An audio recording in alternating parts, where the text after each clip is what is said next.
Big boss Malayalam season 7 നമ്മുടെ അഖിൽ മാരാർ നാളെ big boss വീട്ടിലേക്ക് എത്തുകയാണ്. അതായത് ഇന്ന് എത്തിയിട്ടുണ്ടാവും, നാളെ ആയിരിക്കും നമ്മളത് കാണുക.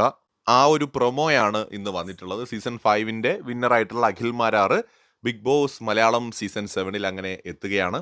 സോ അദ്ദേഹം ഒരു ടാസ്കും ഒക്കെ ആയിട്ടാണ് വരുന്നത്. നൂറയുമായി ബന്ധപ്പെട്ട് ഒരു ടാസ്കുമായിട്ടാണ് വന്നിരിക്കുന്നത്. അപ്പോൾ എനിക്ക് തോന്നുന്നു അദ്ദേഹത്തിൻ്റെ ഒരു പുതിയ സിനിമ ഇനിയിപ്പോൾ റിലീസ് ആവുന്നുണ്ടല്ലോ. അപ്പോൾ അതിൻ്റെ ഒരു പ്രൊമോഷൻ്റെ ഭാഗമായിട്ട് എത്തിയതാവാനാണ് ചാൻസ്, അങ്ങനെയൊക്കെയാണ് കേൾക്കുന്നത്.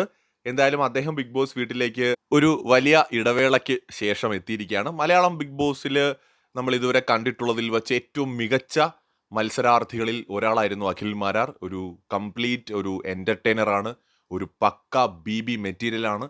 സീസൺ 5ലെ ഒരു വൺ മാൻ ഷോ ആക്കി അതിനെ മാറ്റിയത് തന്നെ അഖിൽ മാരാറാണ്. സോ അദ്ദേഹം ബിഗ് ബോസ് വീട്ടിലേക്ക് തിരിച്ചെത്തിയിരിക്കുന്നു. ഒരു സിനിമയുടെ പ്രൊമോഷനായിട്ടാണെന്ന് ഞാൻ മനസ്സിലാക്കുന്നു.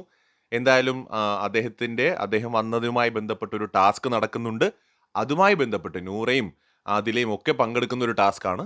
അപ്പോൾ ആ ഒരു ടാസ്കുമായിട്ട് ബന്ധപ്പെട്ടുള്ള ഒരു പ്രൊമോയാണ് വന്നിരിക്കുന്നത്. നൂറ അവസാനം ഭയങ്കരമായിട്ട് ആരെടുത്തോ ദേഷ്യപ്പെടുന്നൊക്കെയുണ്ട്. സോ നാളത്തെ ആ ടാസ്ക് കൊള്ളായിരിക്കും എന്ന് തോന്നുന്നു കണ്ടെടുത്തോളം. കൂടുതൽ അപ്ഡേറ്റ്സുമായി വീണ്ടും വരാം.